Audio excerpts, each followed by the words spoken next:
I speak from the heart, how I feel. I reached out to you. You didn't come looking for me. I never heard a gunshot. I never heard a single gunshot. So it was kind of a surprise to me in the ambulance because I knew I was hit, but I thought I was hit with an object, whether it was a bat or a pipe.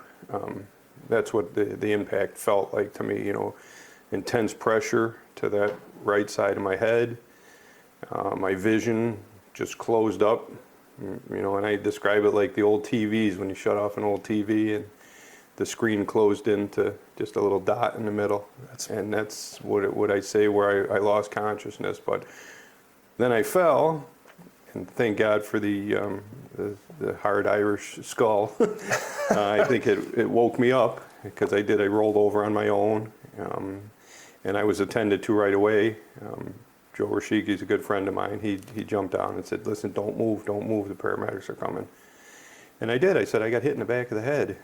And at that time, he knew what happened, but I didn't know what happened. So in the ambulance, I had the best paramedics working on me, our Utica's finest, our fire department. And they said, they were describing the injuries, and they said, we have an entrance wound. And I'm listening, and they said, we have an exit wound. And I said, oh my God, I was shot? They said, yeah. They said there was 2 gunshots. I was awake for the ride. I was, of course I'm looking up, and I can see out the window, and I'm watching street signs, and kind of familiar with the South Utica area, so I knew we were getting close to St. Elizabeth, and it got me into St. E's and took excellent care of me right away. I say from the ambulance, or maybe even from on the ground, till where we're at right now, it's been best case scenario. I've said that I've heard the word miracle and blessed, I think, more than any one person deserves, but I appreciate it. When you have a neurosurgeon look you in the eyes and tell you that you're the luckiest man alive, that's kind of heavy. It means something. That's kind of heavy.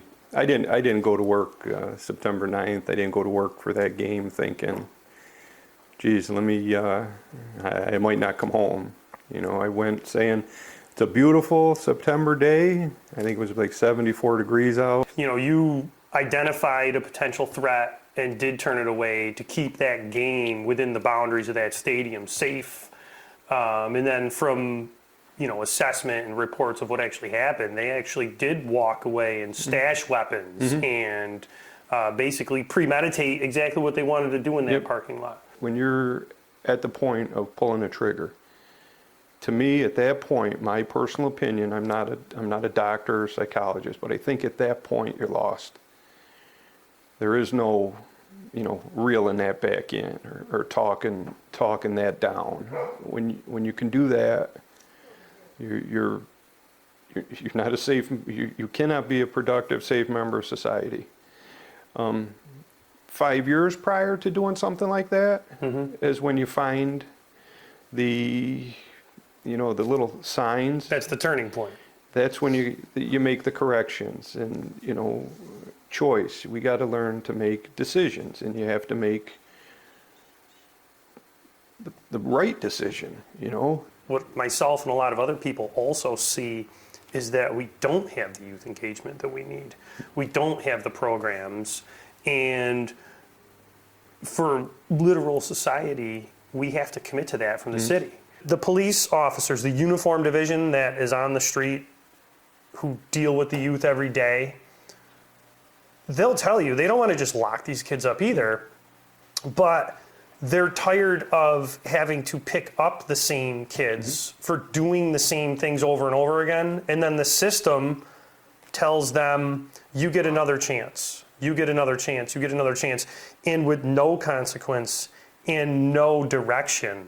That's coming together and creating a situation that we absolutely need to change.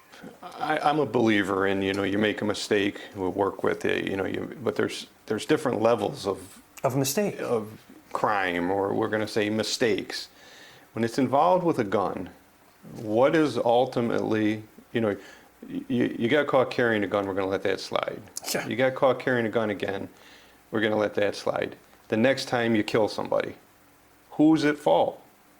Exactly. There's no ownership. There's no saying, wait a minute. This could have been stopped. The death of this person is not solely on the person that pulled the trigger. I think the schools need to know, and I don't think you'd be singling out. And if we take the total school population, and then you take the population that's involved in possession of a gun, how many is it? Maybe 5 or less. If the school gets notified about these 5 kids, and then they're helped into a program, where, where are Exactly. these kids? It can't just be consequence and throw them away. It has to be consequence and then program. That's 8 hours of Consequence the and then day. program. That's 8 hours of the day that you have these kids under your control. After school, you don't know what happens. But during that 8 hours, you can tailor some classes. You can bring a kid in. You could have a small group.